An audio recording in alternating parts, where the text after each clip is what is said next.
La violencia política contra la mujer en razón de género es un concepto reciente.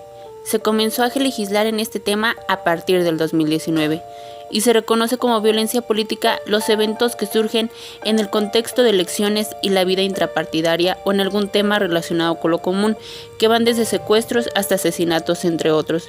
Pero hay uno específico en contra de las mujeres. Un marco normativo que reconozca este tipo de violencia. ¿Qué es entonces la violencia política por razones de género? Es cualquier acto u omisión que lesione directamente los derechos político-electorales de una mujer por el hecho de ser mujer. Ahora, ahí hay algunos entrecruces. El primer entrecruce es entender qué son los derechos político-electorales. Nosotros tenemos una serie de derechos políticos que, por ejemplo, tienen que ver con votar, con ser votada, tienen que ver con poder acceder a un cargo público, tienen que ver con conformar nuestras autoridades electorales, y hay otros derechos que están sujetos a ese bloque de derechos. Por ejemplo, la libertad de prensa, la libertad de asociación, entre otras. Esos en sí son derechos asociados, pero no son derechos político-electorales. Esa es la primera restricción. Y la segunda tiene que ver qué mujeres. Si bien la ley de acceso dice todas las mujeres que vivan un detrimento de sus derechos político-electorales, la jurisprudencia ha avanzado en el sentido de que solo se sanciona, y es una limitación, un reto que ojalá pronto nuestras autoridades legislativas modifiquen, es que solamente se persigue a quienes son electas o están contendiendo contra un cargo público en precandidaturas y candidaturas. Eso ha hecho las cosas muy difíciles para quienes hacemos política desde otros lugares. Las mujeres que han participado en los comicios son muchas. En San Luis Potosí hay 2 diputadas que han sufrido de esta violencia antes y después de la legislación que las protege actualmente. Yolanda Josefina Cepeda Echeverría explicó que empezó su carrera desde 1995 y candidata en los comicios de 2015 y 2018, estos últimos donde sufrió de violencia por parte de los habitantes machistas de la demarcación. Tú conoces de la Huasteca Potosina a Quismón, un pueblo mágico hoy en día, y comentarte que desde la forma en que yo decidí participar en política, y en ese entonces, pues en la historia de Aquismón nunca había habido una candidata mujer a la presidencia municipal. En este mismo contexto político, la diputada Liliana Guadalupe Flores Almazán, a diferencia de su homóloga de curul, denunció la violencia en razón de género por sus compañeros del Congreso local y no ser tomada en cuenta por militantes de su partido.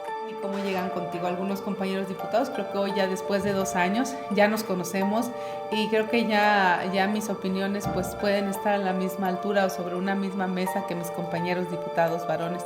Pero al principio esto me costó mucho trabajo, el poder querer dar una opinión y que mi opinión no fuera lo suficientemente fuerte para estar en una discusión o en una mesa de análisis, que mis opiniones no se escucharan o no tuvieran eco. Eso me dolía mucho, me causaba frustración y enojo, pero solamente me hacían que me dedicara más a estudiar, a investigar, a leer, y eso me ayudó muchísimo.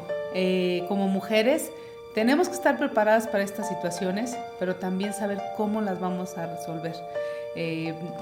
Yo tuve la oportunidad de estar en la Jucopo y de estar como tuviera yo alguna, pues algún tipo de que me, ahora sí de temor, ¿no? O sea, o que alguien volteara conmigo y me hiciera algún señalamiento o que me dijera ya no sigas, ya no camines, no. Entonces creo que eso me ayudó muchísimo. Soy de trabajar de tierra, de trabajar en silencio, de trabajar cercano a la ciudadanía, y eso me dio la oportunidad de estar hoy aquí. Ambas legisladoras de diferentes partidos políticos coincidieron que sufrieron críticas en su contra por su situación como mujeres y no por su carrera política. Cepeda Echeverría recalcó que sigue trabajando en la demanda en contra del medio de comunicación que la atacó. Pero Flores Almazán dio a conocer que ganó una demanda por una publicación que la violentó en razón de género y otra sigue en proceso de juicio. En tus proyectos de campaña, en tus propuestas de campaña, y ha sido yo lloraba en silencio en mi casa. Yo muchas veces en mi campaña política a mi hermano lo secuestraron. Yo tengo un gemelo, lo secuestraron 48 horas en la sierra de mi pueblo. Y decirte que yo, con el valor que siempre me ha dado Dios, porque soy una mujer de fe, Tuve que enfrentar a esos hombres, en algunas veces me salían encapuchados, se cruzaban en mi camino, o sea, varios hombres para no dejarme pasar y amedrentando a mi equipo. Y bueno, pues yo con ese valor siempre me bajaba y yo les decía, ¿por qué me hacen esto a mí?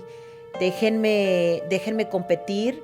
Voy a jugar una elección constitucional y voy a ganar una elección constitucional. La activista detalló que la recién creada ley apenas protegió 2 procesos electorales, por lo que estimar cifras de violencia política contra la mujer en razón de género es difícil, pues muchas no llegan a denuncia. Los diagnósticos, las mujeres en las entrevistas nos decían, les preguntábamos, ¿valió la pena? ¿Valió la pena toda la discriminación, la violencia, todas las cosas que pasaste por el cargo público? Y todas contestaban que sí, que había valido la pena. Por supuesto que sí, lo volvería a hacer las veces que fueran necesarias. Y que siempre he dicho una palabra de Yolanda Cepeda, que valga luchar por lo que vale la pena tener. Quizás también hay políticas, mujeres que quizás puedan ocupar esta denostación entre mujeres, pues para poder intentar hacerte a un lado. ¿Existe también esta violencia política en razón de género? Sí, sí existe.